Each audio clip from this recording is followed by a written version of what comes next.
ಇವತ್ತು ನಾವು ಹೆಲ್ತ್ ಸೆಂಟರ್ನಲ್ಲಿ ಬ್ಯಾಕ್ ಪೇನ್ ಕುರಿತಾಗಿ ಮಾತನಾಡ್ತಾ ಹೋಗ್ತೀವಿ. ಇದ್ರ ಬಗ್ಗೆ ಮಾತನಾಡೋದಕ್ಕೆ doctor Sandeep BV, senior consultant department of neuro and spine surgery, wellness champion hospital, ಇವರು ನಮ್ಮ ಜೊತೆ ಇದ್ದಾರೆ. ಅವರನ್ನ ಮೊದಲಿಗೆ ಸ್ವಾಗತ ಮಾಡೋಣ. ನಮಸ್ತೆ ಡಾಕ್ಟರ್.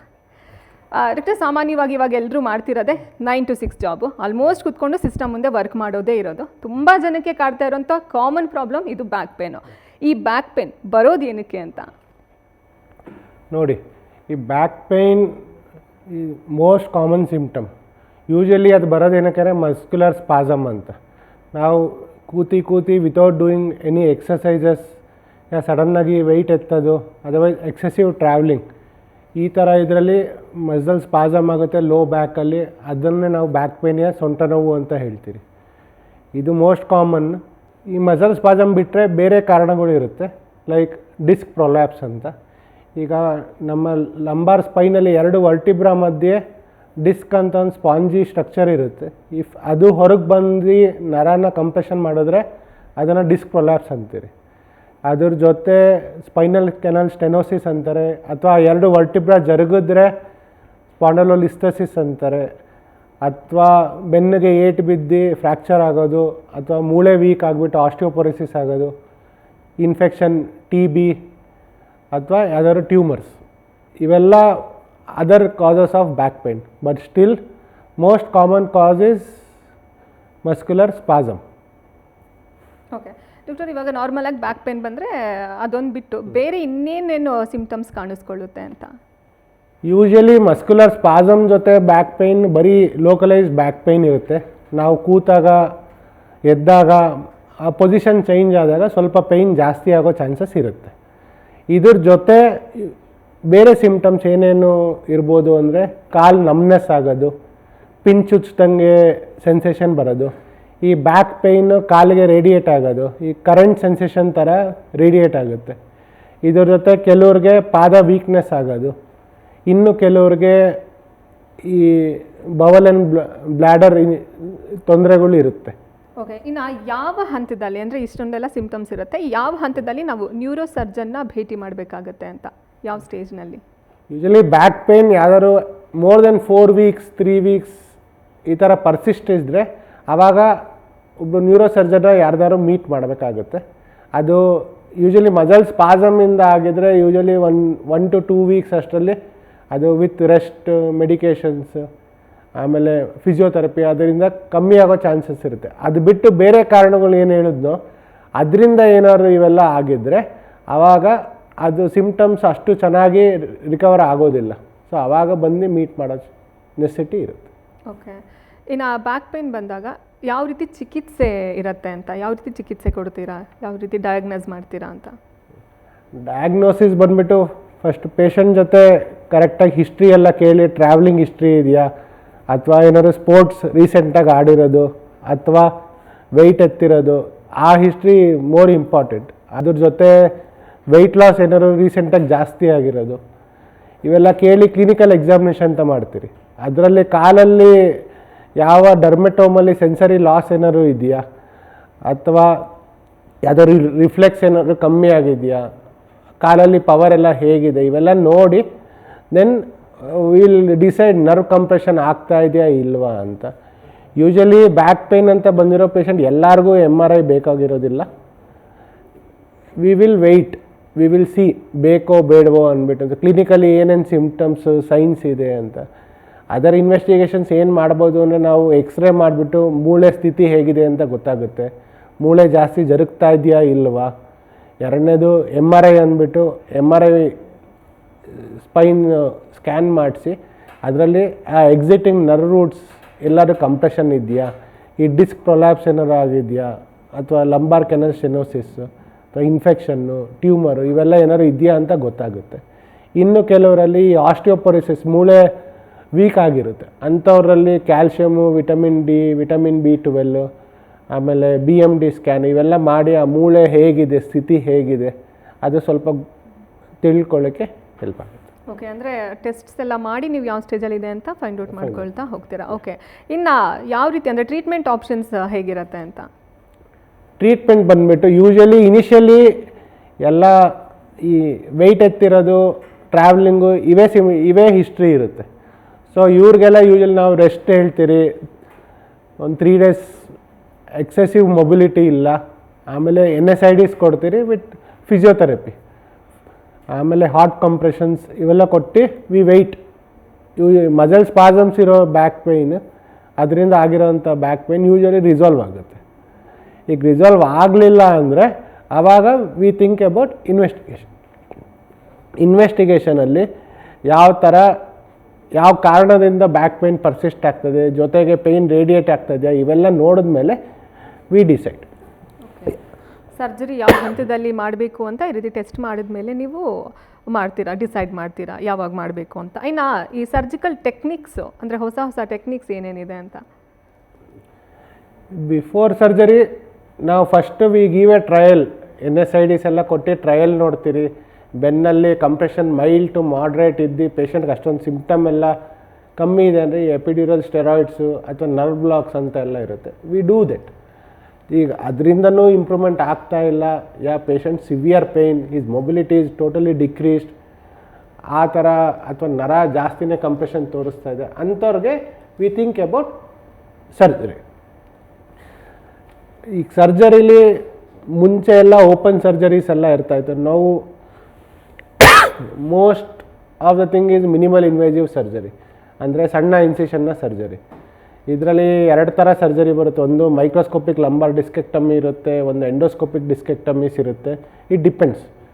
ಜೊತೆಗೆ ಇನ್ನು ಬೇರೆ ಏನಾದರೂ ಈ ಲಂಬಾರ್ ಕೆನಲ್ ಸ್ಟೆನೋಸಿಸ್ ಅಂದ್ಬಿಟ್ಟು ಆ ನರ ಫುಲ್ ಕಂಪ್ರೆಷನ್ ಆಗ್ತಾಯಿದ್ರೆ ಈ ಮಿನಿಮಲ್ ಇನ್ವೇಸಿವ್ ಸ್ಕ್ರೂಸ್ ಅಂತ ಇರುತ್ತೆ. We use it, we fix the spine, ಆ ನರನ ಫ್ರೀ ಮಾಡ್ತೀರಿ. ಡಾಕ್ಟರ್, ಇವಾಗ ಬ್ಯಾಕ್ ಪೇನ್ ಇರೋರು ಎಲ್ಲರೂ ಸರ್ಜರಿ ಮಾಡಿಸ್ಬೇಕಾಗತ್ತಾ, ಹೇಗೆ? ಇಲ್ಲ, ಯೂಶ್ವಲಿ ಬ್ಯಾಕ್ ಪೇಯ್ನಲ್ಲಿ ಮ್ಯಾಕ್ಸಿಮಮ್ ಪೇಷಂಟ್ಗೆ ಸರ್ಜರಿ ಎಲ್ಲ ಏನೂ ಬೇಕಾಗಿರಲ್ಲ. Initially rest, NSAIDs with physiotherapy ಇದರಲ್ಲೇ ಮ್ಯಾಕ್ಸಿಮಮ್ ಕಮ್ಮಿ ಆಗ್ತದೆ. ಬಟ್ ಇವೆಲ್ಲ ಕಮ್ಮಿ ಆಗ್ತಾ ಇಲ್ಲ ಅಂದಾಗ ನಾವೆಲ್ಲ ಇನ್ವೆಸ್ಟಿಗೇಷನ್ ಮಾಡಿ ನೋಡ್ತೀರಿ, ಕಾಸ್ ಏನಕ್ಕೆ ಆಗ್ತಾಯಿದೆ ಅಂತ ಗೊತ್ತಾಗುತ್ತೆ. ಈಗ ಡಿಸ್ಕ್ ಪ್ರೊಲ್ಯಾಪ್ಸ್ ಆಗಿ ನರ ಏನಾದ್ರು ಜಾಸ್ತಿ ಕಂಪ್ರೆಷನ್ ಆಗ್ತಾಯಿದೆ, ಜೊತೆಗೆ ಪೇಷಂಟ್ಗೆ ಬೆನ್ನಿಂದ ಕಾಲಿಗೆ ಕರೆಂಟ್ ಥರ ಸೆನ್ಸೇಷನ್ ಹೋಗ್ತಾಯಿದೆ, ಕಾಲಲ್ಲಿ ಸೆನ್ಸರಿ ಸಿಮ್ಟಮ್ಸ್ ಶುರುವಾಗಿದೆ, ಈ ಥರದವ್ರಿಗೆ ಸರ್ಜರಿ ಎಲ್ಲ ಬೇಕಾಗೋ ಚಾನ್ಸಸ್ ಇರುತ್ತೆ. ಇದು ಬಿಟ್ಟು ಈಗ ಮೂಳೆ ಜಾಸ್ತಿ ವೀಕ್ ಆಗಿರೋದು, ಅದು ಕಂಪ್ರೆಷನ್ ಫ್ರ್ಯಾಕ್ಚರ್ ಅಂತಾರೆ, ಏಟು ಬಿದ್ದಿರೋದು, ಈ ಥರದವ್ರಿಗೆ ಸರ್ಜರಿ ಎಲ್ಲ ಬೇಕಾಗುತ್ತೆ. ಅದು ಬಿಟ್ಟು ಇನ್ಫೆಕ್ಷನ್ನು, ಟ್ಯೂಮರು ಇವೆಲ್ಲ ಇದೆ, ಅದ್ರ ಪ್ರಕಾರ ಟ್ರೀಟ್ಮೆಂಟ್ ಬೇಕಾಗುತ್ತೆ. ಈಗ ಸರ್ಜರಿಲಿ ಮುಂಚೆ ಎಲ್ಲ ಹೇಗಿತ್ತು, it was mainly open surgery. ಈಗೆಲ್ಲ it is more of minimal invasive surgeries. ಇದರದ್ದು ಅಡ್ವಾಂಟೇಜ್ ಏನು ಅಂದರೆ ಪೇಷಂಟ್ಗೆ ಪೇಯ್ನ್ ಕಮ್ಮಿ ಇರುತ್ತೆ, ಹಾಸ್ಪಿಟಲ್ ಸ್ಟೇ ಕಮ್ಮಿ ಇರುತ್ತೆ, ಜಲ್ದಿ early ambulation, minimal scar. Minimal invasive ಸರ್ಜರಿಲಿ ಡಿಸ್ಕೆಕ್ಟಮಿಗೆ ಬಂದರೆ 2 ಥರ ಇದೆ. ಒಂದು ಮೈಕ್ರೋಸ್ಕೋಪಿಕ್ ಡಿಸ್ಕೆಕ್ಟಮಿಸ್, ಒಂದು ಎಂಡೋಸ್ಕೋಪಿಕ್ ಡಿಸ್ಕೆಕ್ಟಮಿಸ್. 2ರಲ್ಲೂ ಇನ್ಸಿಷನ್ ಕಮ್ಮಿ ಇರುತ್ತೆ and pain will be less. ಇದು ಬಿಟ್ಟು ಬೇರೆ MRIಯಲ್ಲಿ ಏನಾದರೂ ನಮಗೆ ಲಂಬಾರ್ ಕೆನಲ್ ಸ್ಟೆನೋಸಿಸ್ ಆ ಥರ ಎಲ್ಲ ಬಂದರೆ ಫ್ಯೂಷನ್ ಬೇಕಾಗೋ ಚಾನ್ಸಸ್ ಇರುತ್ತೆ. ಫ್ಯೂಷನ್ ಅಂದರೆ ನಾವು ಸ್ಕ್ರೂ ರಾಡ್ ಎಲ್ಲ ಹಾಕಬೇಕಾಗುತ್ತೆ, ಅದನ್ನು ನಾವು ಮಿನಿಮಲ್ ಇನ್ವೇಸಿವ್ ಸ್ಕ್ರೂ ರಾಡ್ಸ್ ಹಾಕ್ತೀವಿ. ನೆಕ್ಸ್ಟು ಟ್ಯೂಮರ್ಸ್ ಅವೆಲ್ಲ ಬಂದರೆ ಟ್ಯೂಮರ್ ಸರ್ಜರಿ ಬೇಕಾಗ್ಬೋದು. ಈಗ ಆಸ್ಟಿಯೋಪೊರೋಸಿಸ್ ಆಗಿ ಫ್ರ್ಯಾಕ್ಚರ್ ಎಲ್ಲ ಆಗಿದ್ದರೆ ಕೊಲ್ಯಾಪ್ಸ್ ಅಂತ ಹೇಳ್ತೀರಿ, ವರ್ಟಿಬ್ರಲ್ ಬಾಡಿ ಹೈಟ್ ಕಮ್ಮಿ ಆಗೋದು, ಅವೆಲ್ಲ ಆಗಿದರೆ ನಾವು ಒಂದು ನೀಡಲ್ ಹಾಕ್ಬಿಟ್ಟು ನೀಡಲಲ್ಲಿ ಆ ಬಾಡಿಗೆ ಹೋಗಿ ನಾವು ಸಿಮೆಂಟ್ ಇಂಜೆಕ್ಟ್ ಮಾಡ್ತೀರಿ. ಸಿಮೆಂಟ್ ಇಂಜೆಕ್ಟ್ ಮಾಡಿ ಬೇಕಾದ್ರೆ ಆ ಬೆಲೂನ್ ಹಾಕಿ ವರ್ಟಿಬ್ರಲ್ ಬಾಡಿ ಹೈಟನ್ನು ಮತ್ತೆ ರೀಸ್ಟೆಬಿಲೈಸ್ ಮಾಡ್ತೀವಿ. ಈಗ ಆ ಥರದ್ರಲ್ಲಿ ಸ್ಕ್ರೂ ಏನಾದ್ರು ಬೇಕಾದರೆ ಈಗ ಸ್ಕ್ರೂಸು ಸಿಗುತ್ತೆ. ಅದರಲ್ಲಿ ಹೇಗೆ ಅಂದರೆ ವೀಕ್ ಬೋನ್ಸಲ್ಲೂ we can put a screw, we can put a cement, ಅವೆಲ್ಲ ಮಾಡೋ ಇದಿರುತ್ತೆ. ಓವರಾಲ್ ಸ್ಪೈನ್ ಸರ್ಜರಿ ಎಲ್ಲ ಇಟ್ ಹಸ್ ಅಡ್ವಾನ್ಸ್ ರ್ಯಾಪಿಡ್ಲಿ. ಇನ್ನು ಹೊಸ ಸರ್ಜಿಕಲ್ ಟೆಕ್ನಿಕ್ಸು ಯಾವ್ಯಾವ್ದು ಬಂದಿದೆ? ಈಗ ಆಲ್ಮೋಸ್ಟ್ ಎಲ್ಲ ಹೊಸ ಟೆಕ್ನಾಲಜಿನ ಯೂಸ್ ಮಾಡ್ತಿದ್ದಾರೆ. ಸೊ ಆ ನಿಟ್ಟಿನಲ್ಲಿ ನಮ್ಮ ಬ್ಯಾಕ್ ಪೇನಿಗೆ ಹೊಸ ಸರ್ಜಿಕಲ್ ಟೆಕ್ನಿಕ್ಸ್ ಯಾವ್ಯಾವ್ದನ್ನ ಯೂಸ್ ಮಾಡ್ತಿದ್ದೀರಾ ಈಗ ಅಂತ? ಈ ಮಿನಿಮಲ್ ಇನ್ವೇಸಿವ್ ಸರ್ಜರಿ ಬಗ್ಗೆ ಸ್ವಲ್ಪ ಹೇಳಿದೆ, ಬಟ್ ಈ ಕಾಂಪ್ಲಿಕೇಶನ್ ಕಮ್ಮಿ ಆಗಲಿಕ್ಕೆ ಅವೆಲ್ಲ ಹೇಗೆ ಅಂದರೆ ನಾವು ಈಗ usually surgeries live neuro monitoring ಅಂತ ಯೂಸ್ ಮಾಡಿಬಿಟ್ಟು ಕಂಟಿನ್ಯೂಸ್ ಆಪ್ರೇಷನ್ ಸಮಯದಲ್ಲಿ ಆ ನರನ ಮಾನಿಟ್ರ್ ಮಾಡ್ತೀರಿ. ಆಮೇಲೆ ಸ್ಕ್ರೂ ಎಲ್ಲ ಹಾಕಬೇಕಾದ್ರೆ ಈ neuro navigation assisted screws placement ಆಗ್ತೀರಿ. ಇದರಲ್ಲಿ ಸ್ಕ್ರೂ ಮಿಸ್ಪ್ಲೇಸ್ ಆಗೋ ಚಾನ್ಸಸ್ ಎಲ್ಲ ಕಮ್ಮಿ ಆಗುತ್ತೆ. ಇವೆರಡು we do it quite often so that patient benefits ಜಾಸ್ತಿ ಆಗುತ್ತೆ. ಇನ್ನು ಈ ರಿಸ್ಕ್ ರೆಡ್ಯೂಸ್ ಮಾಡೋ ನಿಟ್ಟಿನಲ್ಲಿ ಯಾವ ರೀತಿನ ಕ್ರಮನ ತಗೊಳ್ಬೇಕಾಗುತ್ತೆ ಅಂತ? We have to lead a healthy life style, eat proper food, ಊಟ ಚೆನ್ನಾಗಿರಬೇಕು. ನೆಕ್ಸ್ಟ್ ಸ್ಮೋಕಿಂಗ್ ಎಲ್ಲ ಇದೆ, ವಿ ಶುಡ್ ಸ್ಟಾಪ್ ಸ್ಮೋಕಿಂಗ್. ಮೂರನೇದು ಬಂದುಬಿಟ್ಟು physical activity, at least daily half an hour 1 hour we should be exercising, physically active. Jogging ಆದರೂ ಇರ್ಬೋದು, basic stretches ಇರ್ಬೋದು. So we should be physically active. ಆಮೇಲೆ calcium, vitamin D, vitamin B12 ಇದೆಲ್ಲ ಬ್ಲಡ್ಡಲ್ಲಿ ಕಮ್ಮಿ ಇದ್ದರೆ ಅದರದ್ದು ರಿಪ್ಲೇಸ್ಮೆಂಟ್ಸ್ ತೊಗೋಬೇಕಾಗಿ ಬರ್ಬೋದು. ಡಾಕ್ಟರ್, ನೀವು ಆವಾಗಲೇ ಹೇಳ್ತಾ ಇದ್ರಿ ಯಾವ್ಯಾವ ಟೆಕ್ನಿಕ್ಸ್ ಎಲ್ಲ ಇದೆ ಅಂತೆಲ್ಲ. ಈಗ ಪ್ರಿವೆಂಟಿವ್ ಮೆಷರ್ಸ್ ಏನೇನು ತಗೊಳ್ಬೇಕಾಗತ್ತೆ ಅಂತ? ಪ್ರಿವೆಂಟಿವ್ ಮೆಜರ್ಸ್ ಅಂದರೆ we should be physically active. Daily at least half an hour 1 hour ನಾವು ಎಕ್ಸಸೈಸ್, ಜಾಗಿಂಗ್ ಯಾ ಬೇಸಿಕ್ ಸ್ಟ್ರೆಚಸ್ ಇವೆಲ್ಲ ಕಂಟಿನ್ಯೂಸ್ ಮಾಡ್ತಾ ಇರಬೇಕಾಗಿ ಬರುತ್ತೆ. ಎರಡನೇದು ಬಂದ್ಬಿಟ್ಟು we should eat good food. Third one is stop smoking. Next is like calcium, vitamin D, vitamin B12 ಇದೆಲ್ಲ level ಶರೀರದಲ್ಲಿ ಬ್ಲಡ್ಡಲ್ಲಿ ಕಮ್ಮಿ ಇದ್ದರೆ ಅದರದ್ದು ರಿಪ್ಲೇಸ್ಮೆಂಟ್ ತೊಗೋಬೇಕಾಗಿರುತ್ತೆ. These things probably we can delay any spine problems. The over all thing is V should be physically more active. Okay. ಇನ್ನು ಈ spinal surgery ಬಗ್ಗೆ ಕೆಲವೊಂದು ಮಿತ್ಸ್ ಇರುತ್ತೆ, ಕೆಲವರು ಭಯ ಇರುತ್ತೆ, ಇದು ಮಾಡಿಸ್ಕೋಬೇಕಾ ಏನು ಅಂತ. ಅವ್ರಿಗೇನು ಹೇಳ್ತೀರಾ ನೀವು ಅಂತ? ದ ಹೋಲ್ ಥಿಂಗ್ ಈಸ್, ಮುಂಚೆ ಭಯ ಅಂತ ಸ್ಪೈನಲ್ ಸರ್ಜರಿಗೆ ಮೋಸ್ಟ್ ಆಫ್ ದ ಪೇಷಂಟ್ಸ್ ಇದ್ದೇ ಇರುತ್ತೆ. ಬಟ್ ಪ್ರಾಪರ್ ವಿತ್ ಕೌನ್ಸಿಲಿಂಗಲ್ಲಿ first will explain what it is, ಹೇಗೆ ಏನಕ್ಕಾಗಿರೋದು, and what should they expect from the surgery. ಇದು when we tell the actual truth, most of them will tell okay ಅಂತ. ಈಗ ಕೆಲವರೆಲ್ಲ ಏನು ಹೇಳ್ತಾರೆ, ಸರ್ ನಾವು ಮುಂಚೆ ಎಲ್ಲೋ ಕೇಳಿದ್ರಿ, ಒಂದು ಸತಿ ಸ್ಪೈನ್ ಸರ್ಜರಿ ಮಾಡಿಸ್ಕೊಂಡ್ರೆ ಜೀವನ ಪರ್ಯಂತ ಮಲಗಿರಬೇಕು, ಬೆಡ್ ರೆಸ್ಟ್ ತೊಗೋಬೇಕು. ಅದೆಲ್ಲ ಸುಳ್ಳು. ಈ ಮಿನಿಮಲ್ ಇನ್ವೇಸಿವ್ ಸರ್ಜರೀಸ್ ಎಲ್ಲ ಬಂದಿರೋದ್ರಿಂದ ಅರ್ಲಿ ಆ್ಯಂಬ್ಯುಲೇಷನ್ ಆಗುತ್ತೆ. Like within few days you will be doing your routine activities. ಇನ್ನು ಕೆಲವ್ರು ಕೇಳ್ತಾರೆ, ಸರ್ ಒಂದು ಸತಿ ಸರ್ಜರಿ ಸ್ಪೈನ್ ಮಾಡಿಸ್ಕೊಂಬಿಟ್ರೆ ಮತ್ತೆ ಮತ್ತೆ ಮಾಡಿಸ್ಕೋಬೇಕಾ ಅಂತ. ಅದು ಸುಳ್ಳು. ಓನ್ಲಿ ಅರೌಂಡ್ 5 to 10% ಪೇಷಂಟಲ್ಲಿ ಯಾವ ಲೆವೆಲಲ್ಲಿ ಮಾಡಿರ್ತೀರೋ ಅದು ಮೇಲ್ಗಡೆ ಅಥವಾ ಕೆಳಗಡೆ ಲೆವೆಲಲ್ಲಿ ತೊಂದರೆ ಆಗೋ ಚಾನ್ಸಸ್ ಇರುತ್ತೆ. ಬಟ್ ಅದು ವಿತ್ ಕರೆಕ್ಟ್ ಫಿಸಿಯೋಥೆರಪಿಯಿಂದ ಅದು ಪ್ರಿವೆಂಟ್ ಮಾಡ್ಬೋದು. ಓಕೆ. ಇನ್ನು ಸ್ಪೈನಲ್ ಸರ್ಜರಿ ಆದಮೇಲೆ ಡೈಲಿ ಆ್ಯಕ್ಟಿವಿಟೀಸ್ ಅಂದರೆ ನಾರ್ಮಲಾಗಿ ಹೇಗಿರುತ್ತೆ ಅದೇ ರೀತಿ ಅವರು ಲೈಫ್ ಸ್ಟೈಲ್ ಕ್ಯಾರಿ ಮಾಡ್ಕೊಂಡು ಹೋಗಬಹುದಾ, ಅಥವಾ ಏನು ಚೇಂಜಸ್ ಮಾಡ್ಕೊಂಡು? ಯೂಶಲಿ ನಾವು ಸ್ಪೈನ್ ಸರ್ಜರಿ ಎಲ್ಲ ಆದಮೇಲೆ ದ ನೆಕ್ಸ್ಟ್ ಡೇ ಪೇಷಂಟ್ನ ನಡ್ಸೋದು, ಮೊಬಿಲೈಸೇಷನ್ ಎಲ್ಲ ಶುರು ಮಾಡ್ತೀರಿ. ಕೆಲವು ಸತಿ ಡಿಸ್ಕೆಕ್ಟಮಿ ಎಲ್ಲ ಆದರೆ that same day we even will make the patient walk and all. Next with proper care, ಸ್ವಲ್ಪ ಪೇಯ್ನ್ ಮೆಡಿಕೇಷನ್ಸ್ ಎಲ್ಲ ಕೊಟ್ಟು ದೆನ್ ಪ್ರಾಪರ್ ಫಿಸಿಯೋಥೆರಪಿ ಎಲ್ಲ ಕೊಟ್ಟ ಮೇಲೆ ಪೇಷಂಟ್ ಮುಂಚೆ ಹೇಗಿದ್ರೋ ಅವೆಲ್ಲ ಆ್ಯಕ್ಟಿವಿಟೀಸು ಮಾಡ್ಬೋದು. But everything depends on the age. ಈಗ 30 years guy, he will be doing all the activities, but 60-70 ವರ್ಷದ patient they can compare 30-year person. ಅವ್ರು ಸದ್ಯದಲ್ಲಿ ಮುಂಚೆ ಏನು ಮಾಡ್ತಾರೆ ದೋಸ್ ಥಿಂಗ್ಸ್ ದೇ ಕ್ಯಾನ್ ಆರಾಮ್ ಸೆ ಡು. ಓಕೆ. ಇನ್ನು ಇವರ ಫುಡ್ ಸ್ಟೈಲ್ ಹೇಗಿರಬೇಕಾಗುತ್ತೆ ಒಂದು ಸಲ ಸರ್ಜರಿ ಆದಮೇಲೆ? ಫುಡ್ ಹ್ಯಾಬಿಟ್ಸ್ ಯಾವ ಥರ ಇರಬೇಕಾಗುತ್ತೆ ಅಂತ? There is no much difference. ನೀವು ಮುಂಚೆ ಏನು ಆಹಾರ ಸೇವನೆ ಮಾಡ್ತಾಯಿದ್ರೋ those things you can continue. ಜೊತೆಗೆ ಮೇಯ್ನ್ ಅದು calcium, vitamin D, vitamin B12 ಇದೆಲ್ಲ ನೋಡ್ಬಿಟ್ಟು ಅದು ಸಪ್ಲಿಮೆಂಟ್ಸ್ ಏನಾದ್ರು ಬೇಕಾಗುತ್ತಾ ಅದು ನೋಡಬೇಕು. ಜಾಸ್ತಿ ವಿಟಮಿನ್ ಇ, ಆ್ಯಂಟಿ ಆಕ್ಸಿಡೆಂಟ್ಸ್ ಇರೋ ಪದಾರ್ಥ ತಿನ್ನೋದು ಒಳ್ಳೆಯದು. ಓಕೆ. ಇನ್ನು ವರ್ಕೌಟ್ಸ್ ಅಂತ ಬಂದರೆ ಸರ್ಜರಿ ಆದಮೇಲೆ ಅವ್ರು ಹೆವಿ ವೆಯ್ಟ್ಸ್ ಎತ್ತೋದು ಅಂಥದ್ದೆಲ್ಲ ಮಾಡಬಹುದಾ? ಅಂದರೆ ಏನಾದರೂ ಪ್ರಾಬ್ಲಮ್ ಆಗುತ್ತಾ? ಅದು ಇಮಿಡಿಯೇಟ್ಲಿ ಎಲ್ಲ ವಿ ವೋಂಟ್ ಅಡ್ವೈಸ್ ಇಮಿಡಿಯೇಟ್ಲಿ ವರ್ಕೌಟ್ಗೆಲ್ಲ ಹೊಟ್ಟೋಗಿ ಅಂತ. ಆ ಬ್ಯಾಕ್ ಮಸಲ್ಸ್ಗೆ ಫಿಸಿಯೋಥೆರಪಿ ಅಂತ ಹೇಳ್ತೀವಿ. ಅದು ಸ್ವಲ್ಪ ಫಿಸಿಯೋಥೆರಪಿ ಮಾಡಿ ಆ ಮಸಲ್ ಎಲ್ಲ ಟೋನ್ ಆದಮೇಲೆ ಗ್ರ್ಯಾಜುಯಲಿ ಮುಂಚೆ ಯಾರು ಬಿಲ್ಡರ್ಸ್, ವೆಯ್ಟ್ ಲಿಫ್ಟರ್ಸ್ ಎಲ್ಲ ದೇ ಕ್ಯಾನ್ ಕಂಟಿನ್ಯೂ. ಬಟ್ ಅಂಥ ತೊಂದರೆ ಏನಾಗೋದಿಲ್ಲ ಸರ್ಜರಿ ಆದಮೇಲೂ? ಸರ್ಜರಿ ಆದಮೇಲೆ ಶುರುವಾಗ ಇಮಿಡಿಯೇಟಾಗೆಲ್ಲ ಮಾಡಲಿಕ್ಕೆ ಕಷ್ಟ ಆಗುತ್ತೆ.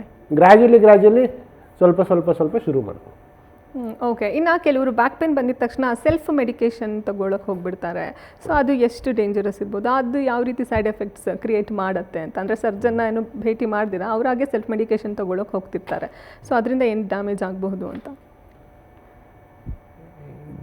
Self medication usually back pain muscle ಸ್ಪಾಸಮಿಂದ ಇದ್ದರೆ ಯೂಶಲಿ ಅದು ಅದಾಗದೇ ಕಮ್ಮಿ ಆಗುತ್ತೆ with rest and medications. But ಎಲ್ಲ ಬ್ಯಾಕ್ ಪೇಯ್ನು ಮಸಲ್ ಸ್ಪಾಸಮಿಂದನೇ ಆಗುತ್ತೆ ಅಂತ ಹೇಳೋಕ್ಕಾಗೋದಿಲ್ಲ. ಈ ಮುಂಚೆ ನಾನೇನು ರೀಸನ್ಸ್ ಹೇಳಿದ್ನೋ, disc prolapse, canal stenosis, fracture, ಈ ಥರ ಎಲ್ಲ ಇದ್ದರೆ ಅದರದ್ದು ಟ್ರೀಟ್ಮೆಂಟ್ ಕೊಡಬೇಕಾಗುತ್ತೆ. ಅದು ಆವಾಗಲೇ ಸರಿ ಹೋಗೋದು. ಅದು ಟ್ರೀಟ್ಮೆಂಟ್ ಡಿಲೇ ಆದರೆ ನರ ಕಂಪ್ರೆಷನ್ ಆಗಿ ನರ ಡ್ಯಾಮೇಜ್ ಆಗಿ ಕಾಲು ವೀಕ್ನೆಸ್ ಆಗೋ ಚಾನ್ಸಸ್ ಇರುತ್ತೆ. ಸೊ ಸೆಲ್ಫ್ ಮೆಡಿಕೇಶನ್ ತೊಗೊಳಕ್ಕಿಂತ ಇಟ್ಸ್ ಬೆಟರ್ ಒಂದು ಸತಿ ಡಾಕ್ಟ್ರಿಗೆ ತೋರಿಸ್ಬಿಟ್ಟು then you can decide. Okay. ಒಂದ್ಸಲ ಸ್ಪೈನಲ್ ಸರ್ಜರಿ ಆದಮೇಲೆ ನೆಕ್ಸ್ಟ್ ಅವ್ರು ಎಷ್ಟು ದಿನ ಹಾಸ್ಪಿಟಲಲ್ಲಿ ಇರಬೇಕಾಗತ್ತೆ ಅಂತ? 1 ಡೇ ಅಥವಾ 2 ಡೇಸ್ ಅಷ್ಟರಲ್ಲೇ ಡಿಸ್ಚಾರ್ಜ್ ಆಗ್ಬೋದು. ಓಕೆ. ಇನ್ನು ಹೋದ್ಮೇಲೆ ಯಾವ ರೀತಿ ಮನೆಯಲ್ಲಿ ಅವ್ರು ಕೇರ್ ತಗೊಳ್ಬೇಕಾಗತ್ತೆ? ಮನೇಲಿ ನಾವು ಯೂಶಲಿ ಏನು ಹೇಳ್ತೀವಿ ಅಂದರೆ, ಬೆನ್ನಿನ ಸರ್ಜರಿ ಆದಮೇಲೆ ಮುಂದೆ ಬಗ್ಗೋದು, ಭಾರ ಎತ್ತೋದು ಅಥವಾ ನೆಲದ ಮೇಲೆ ಕೂತ್ಕೊಳ್ಳೋದು ಇದನ್ನು ಸ್ವಲ್ಪ ಅವಾಯ್ಡ್ ಮಾಡಿ ಅಂತ. ಅದು ಕರೆಕ್ಟಾಗಿ ಫಿಸಿಯೋಥೆರಪಿ ಎಲ್ಲ ಶುರು ಆದಮೇಲೆ ಗ್ರ್ಯಾಜುಯಲಿ ಅವೆಲ್ಲ ಮಾಡ್ಬೋದು. ಬಟ್ ಇನಿಷಿಯಲ್ ಪೀರಿಯಡಲ್ಲಿ ವಿ ಟೆಲ್ ದ ಪೇಷಂಟ್ಸ್ ಈ ಥರ ಎಲ್ಲ ಮಾಡಬೇಡಿ. ಓಕೆ. ಈಗ ಒಂದ್ಸಲ ಅವರು ಸರ್ಜರಿ ಮಾಡಿಸ್ಕೊಂಡು ಹೋಗ್ತಾರೆ, ಅದಾದಮೇಲೆ ಈಗ ಅವರು ತುಂಬ ಭಾರ ಎತ್ತೋದು ಹಂಗೆಲ್ಲ ಮಾಡಿದ್ರೆ ಅದು ಮತ್ತೆ ಏನಾದರೂ ಆಪ್ರೇಷನ್ ಮಾಡುವಂಥ ಚಾನ್ಸಸ್ ಬರೋ ಸಾಧ್ಯತೆ ಇದೆಯಾ ಅಂತ? ಸಾಧ್ಯತೆ ಇದೆ. ಅದಕ್ಕೋಸ್ಕರನೇ ನಾವು ಹೇಳೋದು ಇವು 3 ಮಾಡಬೇಡಿ ಅಂದ್ಬಿಟ್ಟು ಅಂತ. ಕರೆಕ್ಟಾಗಿ ಇನಿಷಿಯಲ್ ಒಂದು 2-3 ಮಂತ್ಸ್ ಕರೆಕ್ಟಾಗಿ ಪ್ರಿಕಾಷನ್ಸ್ ತೊಗೊಂಡ್ಬಿಟ್ಟಿದ್ರೆ ಯೂಶಲಿ ಏನೂ ಆಗುತ್ತೆ. ಓಕೆ. ನೀವು ಆವಾಗಲೇ ಹೇಳ್ತಾ ಇದ್ರಿ ಬೆಡ್ ರೆಸ್ಟಲ್ಲೇ ಇರಬೇಕಾಗುತ್ತಾ ಅಂತ ಕೆಲವ್ರಿಗಿದೆ, ಬಟ್ ಆ ಥರ ಏನು ಇರೋದಿಲ್ಲ ಅಂತ. ಸೊ ಅವ್ರು ನಾರ್ಮಲ್ ಆ್ಯಕ್ಟಿವಿಟೀಸ್ನ ಆರಾಮ್ಸೆ ಮಾಡ್ಕೊಂಡು ಹೋಗ್ಬೋದಾಗುತ್ತೆ. ಆರಾಮಾಗಿ ಮಾಡ್ಕೋಬೋದು. ಓಕೆ. ಇನ್ನು ನಿಮ್ಮ ಬೆಲನಸ್ ಚಾಂಪಿಯನ್ ಹಾಸ್ಪಿಟಲ್ನಲ್ಲಿ ಟ್ರೀಟ್ಮೆಂಟ್ ಯಾವ ರೀತಿ ಇರುತ್ತೆ ಬರೋ ಪೇಷಂಟ್ಸಿಗೆ? ಯಾವ ರೀತಿ ನೀವೇನು ಕನ್ಸಲ್ಟ್ ಮಾಡಬೇಕಾಗತ್ತೆ? ನಮ್ಮ wellness champion hospital we have a neuro and spine department. ಈಗ ನಾನು ಏನೇನು ಟ್ರೀಟ್ಮೆಂಟ್ ಆಪ್ಷನ್ಸ್ ಹೇಳಿದ್ನೋ ಅವೆಲ್ಲ with recent technology we are doing it. So at any point of time, if any issues, you can always contact Wellness Champion Hospital. Okay. ಇನ್ನು ಈ back pain ಅಂದರೆ spinal issues ಯಾವ್ಯಾವ ಏಜ್ನಲ್ಲಿ ಯಾವ್ಯಾವ ರೀತಿಯಲ್ಲಿ ಸಮಸ್ಯೆಗಳು ಕಾಣಿಸ್ಕೊಳ್ಬಹುದು ಅಂತ? ಈಗಿನ ಇದರಲ್ಲಿ ಯೂಶಲಿ ಅಟ್ ಏಜ್ ಆಫ್ 20-35 ಇಯರ್ಸ್ವರೆಗೂ most of the people are IT people ಬೆಂಗಳೂರಲ್ಲಿ. ಸೊ ಸಿಟ್ಟಿಂಗ್ ಜಾಬ್ ಇರುತ್ತೆ, without much exercise, without taking care of the body. ಬೆಳಗ್ಗೆಯಿಂದ ಸಂಜೆ ಕೂತಿ they will have this muscle spasm, persistent muscle spasm. So young to middle ಏಜಲ್ಲಿ muscle spasm most common. ಕೆಲವು ಸತಿ ಭಾರ ಎತ್ತಿ ಸಡನ್ನಾಗಿ ಅಕ್ಯೂಟ್ ಡಿಸ್ಕ್ ಪ್ರೊಲ್ಯಾಪ್ಸ್ ಆಗೋ ಚಾನ್ಸಸ್ಸು ಇರುತ್ತೆ. ನೆಕ್ಸ್ಟ್ ಬಂದು ಸ್ವಲ್ಪ old age, middle age to old age 40-50-60 ಇಯರ್ಸಲ್ಲಿ ಈ ಲಂಬಾರ್ ಕೆನಲ್ ಸ್ಟೆನೋಸಿಸ್ ಅಂತ. ಅದು ಹೇಗೆ ಅಂದರೆ ನರ ಹೋಗೋ ಜಾಗ ಸಣ್ಣ ಆಗ್ಲಿಕ್ಕೆ ಶುರು ಆಗುತ್ತೆ. ಸೊ ಅದು ಗ್ರ್ಯಾಜುಯಲಿ ಇದೆಲ್ಲ ಪರ್ಸಿಸ್ಟೆಂಟ್ ಪ್ರಾಬ್ಲಮ್ ಇರೋದ್ರಿಂದ ಗ್ರ್ಯಾಜುಯಲಿ ಸ್ಪೈನಲ್ಲಿ ಚೇಂಜಸ್ ಆಗಿಬಿಟ್ಟು ಲಂಬಾರ್ ಕೆನಲ್ ಸ್ಟೆನೋಸಿಸ್ ಆಗುತ್ತೆ. ಸೊ ಅದು ಮೋರ್ ಕಾಮನ್. ಇನ್ನು ಫ್ರ್ಯಾಕ್ಚರ್ಸ್ ಎಲ್ಲ ಯಾವಾಗ ಬೇಕಾದ್ರೂ ಆಗ್ಬೋದು. ಆಸ್ಟಿಯೋಪೊರೋಟಿಕ್ ಫ್ರ್ಯಾಕ್ಚರ್ ಸ್ವಲ್ಪ ಓಲ್ಡ್ ಏಜಲ್ಲಿ ಆಗುತ್ತೆ, 60-70 ಇಯರ್ಸ್ ಅರೌಂಡ್ ಆ ಏಜಲ್ಲಿ ಆಗುತ್ತೆ. ಇತ್ತೀಚೆಗೆ ಸಾಮಾನ್ಯವಾಗಿ ಡಿಸ್ಕ್ ಪ್ರೊಲ್ಯಾಪ್ಸ್ ಇದು ಸಹ ಆಗ್ತಾ ಇದೆ. ಇದು ಹೇಗೆ ಆಗುತ್ತೆ ಅಂತ ಅಂದರೆ ಇದು ಯಾವ ರೀತಿ? ಈಗ ಹೇಗೆ ಅಂದರೆ ನಮ್ಮ ಸ್ಪೈನಲ್ಲಿ ವರ್ಟಿಬ್ರಾ ಅಂತ ಇರುತ್ತೆ. ಈ 2 ವರ್ಟಿಬ್ರಾ ಮಧ್ಯದಲ್ಲಿ ಮೊಬಿಲಿಟಿ ಹೆಲ್ಪ್ ಮಾಡಲಿಕ್ಕೆ ಈ ಡಿಸ್ಕ್ ಅಂತ ಇರುತ್ತೆ. ಡಿಸ್ಕ್ ಸ್ವಲ್ಪ ಹೊರಗಡೆ ಒಂದು ಕ್ಯಾಪ್ಸಿಲ್ ಇರುತ್ತೆ, ಒಳಗಡೆ ಸ್ವಲ್ಪ ಲಿಕ್ವಿಡ್ ಸ್ಪಾಂಜಿ ಟೈಪ್ ಇರುತ್ತೆ. ಈಗ ಅದು ಏನಾದ್ರು ಆ್ಯನ್ಯುಲಾರ್ ಟೇರ್ ಅಂತೀರ, ಕ್ಯಾಪ್ಸೂಲ್ ಏನಾದ್ರು ಟೇರ್ ಆಗಿಬಿಟ್ಟು ಅದು ಹಿಂದೆ ನರ ಎಲ್ಲಿ ಟ್ರಾವರ್ಸ್ ಆಗ್ತಾ ಇರುತ್ತೋ ಅಲ್ಲಿ ಹೋಗಿ ಏನಾದರೂ ಕಂಪ್ರೆಷನ್ನು ಆದರೆ ಆವಾಗ ನಾವು ಯೂಶಲಿ ಡಿಸ್ಕ್ ಪ್ರೊಲ್ಯಾಪ್ಸ್ ಅಂತೀವಿ. ಇದು ಯೂಶಲಿ ಅಕ್ಯೂಟ್ ಆಗ್ಬೋದು, ಸಡನ್ನಾಗಿ ನಾವು ಏನಾದ್ರು ಭಾರ ಎತ್ತೋದು ಅದರಿಂದ ಆಗೋ ಚಾನ್ಸಸ್ ಇರುತ್ತೆ. There are many other causes also. So main we have to prevent this. Prevent ಹೇಗೆ ಅಂದರೆ with proper back stretches and be physically active. ಇದಕ್ಕೆ ಏನು ಸರ್ಜರಿ ಮಾಡಬೇಕಾಗತ್ತಾ? ಡಿಸ್ಕ್ ಪ್ರೊಲ್ಯಾಪ್ಸ್ ಅದು disc prolapse mild, moderate, severe ಅಂತ ಹೇಳ್ತೀರಿ. First patient symptom ಹೇಗಿದೆ, symptom severe ಆಗಿದೆಯಾ ಅಥವಾ ಸಿಮ್ಟಮ್ಸ್ ಕಮ್ಮಿ ಇದೆ, ಎಮ್ ಆರ್ ಐಯಲ್ಲಿ ಕಂಪ್ರೆಷನ್ ಜಾಸ್ತಿ ಇದೆಯಾ ಅಥವಾ ಮೈಲ್ಡ್ ಟು ಮಾಡ್ರೇಟ್ ಇದೆಯಾ. ವಿ ಯೂಶಲಿ ಎರಡೂ ನೋಡ್ತೀರಿ, ಪೇಷಂಟ್ ಸಿಮ್ಟಮ್ನು ನೋಡ್ತೀರಿ and M R I we try to correct both. ಅವೆರಡೂ ಸಿವಿಯರ್ ಆಗಿದೆ and surgery will be helpful ಆ ಥರ ಅಂದರೆ ವಿ ಯೂಶಲಿ ಡೂ ಸರ್ಜರಿ. ಇದಕ್ಕೋಸ್ಕರ ನಾವು ಆವಾಗ ಮುಂಚೆ ಹೇಳಿದ್ದು ಮೈಕ್ರೋ ಲಂಬಾರ್ ಡಿಸ್ಕೆಕ್ಟಮಿ ಅಥವಾ ಎಂಡೋಸ್ಕೋಪಿಕ್ ಡಿಸ್ಕೆಕ್ಟಮಿ ಅಂತ ಪ್ರೊಸೀಜರ್ ಎರಡೂ ಮಾಡ್ತೀವಿ. ನಾವು ಇಷ್ಟೊತ್ತವರೆಗೂ ಬ್ಯಾಕ್ ಪೇನ್ ಬಗ್ಗೆ ಮಾತಾಡಿದ್ವಿ. ಈಗ ತುಂಬ ಜನಕ್ಕೆ ಕತ್ತು ನೋವು ಸಹ ಕಾಣಿಸ್ಕೊಳ್ಳುತ್ತೆ. ಸೊ ಇದಕ್ಕೂ ಇದೇ ರೀಸನ್ಸ್ ಏನಾ ಅಂತ?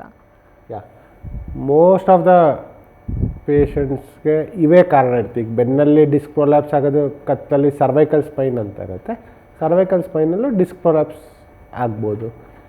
ಕೀಳ್ಬೆನ್ನಲ್ಲಿ lumbar canal stenosis, similar way cervical canal stenosis. ಈಗ ಟ್ಯೂಮರ್ಸ್ ಅಲ್ಲೂ ಆಗ್ಬೋದು. ಬಟ್ ಮೋರ್ ಕಾಮನ್ ಈಸ್ ಅಲ್ಲೂ ಮಸ್ಕ್ಯುಲರ್ ಸ್ಪಾಸಮ್. ನಾವು ಮ್ಯಾಕ್ಸಿಮಮ್ ಲ್ಯಾಪ್ಟಾಪ್ ನೋಡ್ಕೊಂಡು ಕೆಲಸ ಮಾಡೋದು, ತಲೆ ಬಗ್ಗಿ ಮೊಬೈಲ್ ಈ ಥರ ತಲೆ ಬಗ್ಗಿ ಯೂಸ್ ಮಾಡಿ ಕತ್ತ ಮೇಲೆ ಎಕ್ಸ್ಟ್ರಾ ಪ್ರೆಷರ್ ಬೀಳುತ್ತೆ.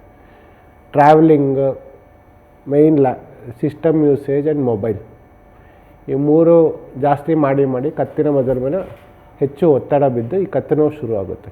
ಗ್ರ್ಯಾಜುಯಲಿ ಅದನ್ನು ನಾವು ಕರೆಕ್ಟ್ ಮಾಡಲಿಲ್ಲ ಅಂದರೆ ಈ ಕತ್ತಿಂದ ಡಿಜೆನರೇಟಿವ್ ಚೇಂಜಸ್, ಸರ್ವೈಕಲ್ ಸ್ಪೈನ್ ಅದೆಲ್ಲ ಜಾಸ್ತಿ ಆಗೋ ಚಾನ್ಸಸ್ ಇರುತ್ತೆ. So it's better always prevent. Doctor, ಇಷ್ಟೊತ್ತು ಸಾಕಷ್ಟು ಮಾಹಿತಿಯನ್ನು ಕೊಟ್ಟರಿ ಬ್ಯಾಕ್ ಪೇನ್ ಕುರಿತಾಗಿ. ಥ್ಯಾಂಕ್ ಯು ಸೋ ಮಚ್ ನಿಮಗೆ. Thank you.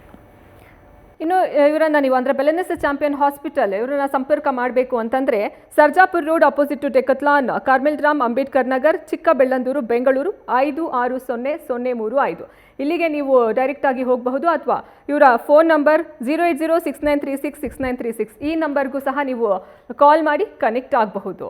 ಇದಾಗಿತ್ತು ಇವತ್ತಿನ ಹೆಲ್ತ್ ಸೆಂಟರ್. ನೋಡ್ತಾ ಇರಿ ನ್ಯೂಸ್ ಫಸ್ಟ್, ನಿರ್ಭೀತಿಯಿಂದ ನಿಮ್ಮ ಪರವಾಗಿ. ನ್ಯೂಸ್ ಫಸ್ಟ್, ನಿರ್ಭೀತಿಯಿಂದ ನಿಮ್ಮ ಪರವಾಗಿ.